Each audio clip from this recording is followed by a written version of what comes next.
Here's what it looks like when it comes off the printer. It's got that little hole right there, and that's where you put the little thread insert. Let me show you how to do that. Make sure that the bigger end slides down on top of the hot soldering iron like that. Then let it warm up for a bit. Then what you do, once it's kind of getting warmed up, you just try to let that melt its way in there. You see it sinking down in there? And then once it's almost down, what I do, I take the soldering iron out and I press it flat against wood or a flat surface that won't burn.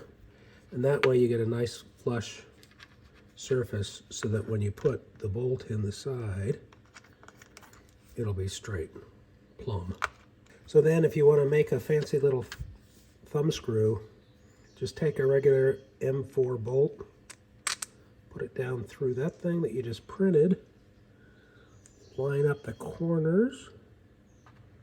What we're going to do, just like before, is we're going to heat the head of that bolt up a lot. I'll put it down like that and just make sure that this is perfectly flat. Don't burn yourself. It's very easy.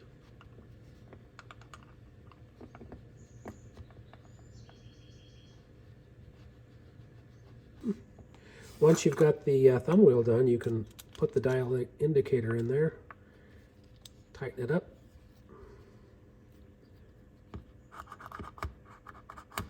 and it is every bit as good as the factory tool.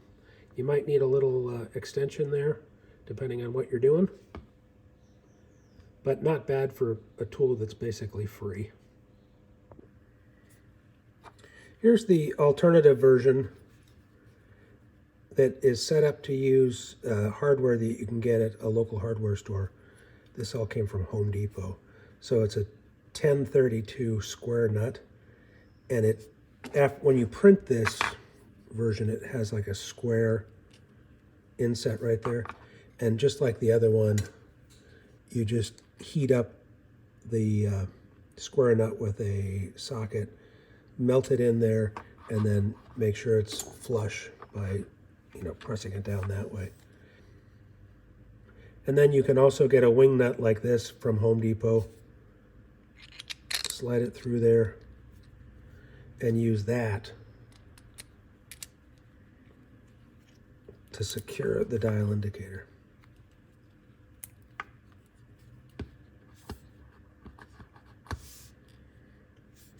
There's also a little slot right there so that you can adjust back and forth to get the dial indicator exactly where you want it. And that's it. Hope it helps.